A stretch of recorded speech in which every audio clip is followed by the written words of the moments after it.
Welcome to CBS Studio Center in Hollywood. I'm Rafer Weigel. Now this is where some of the biggest shows in television are shot, from Seinfeld going all the way back to Taxi. And today we got to talk to one of Hollywood's biggest stars, Eric McCormack from NBC's Will and Grace. You just came from the table read, and for those of you playing along at home, that's when they sit around a table and read the script. And it's, I mean, all sitcoms are vaguely the same and yet very different. Ours has been run the same way since day one.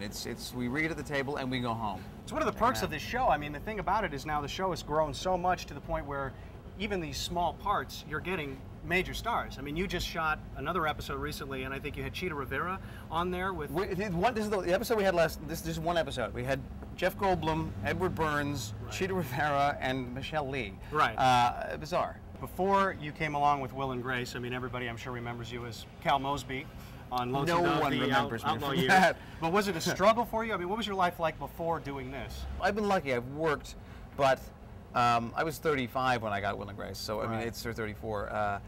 So while I was working, I was never famous. I never, I had good years and okay years, but I did a lot of guest star stuff. I did a lot of independent films. Independent films, like I did a film called Free Enterprise. You might know it. Yeah, you were in it.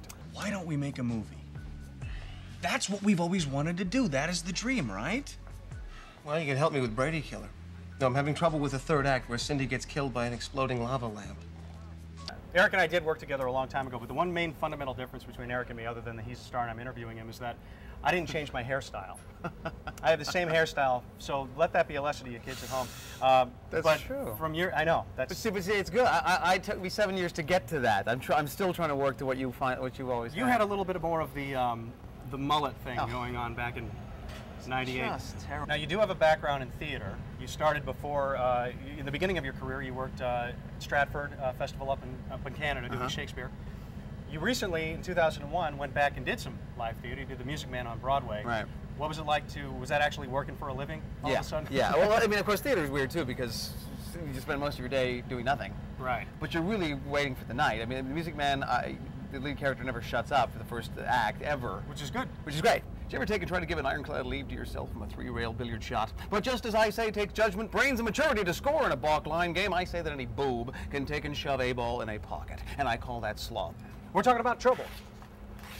Well, what would you give as far as advice to young actors trying to make it in Hollywood now that you are, well, there? Aside from not having a mullet? Yeah. Yeah, I exaggerated. It really wasn't a mullet. Man, I don't do it.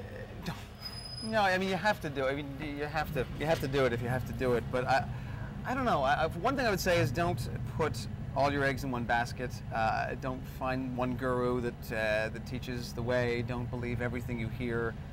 Just take a little from everything.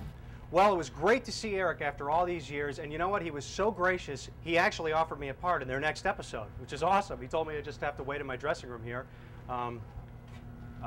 So this is it, just so they know where to find me.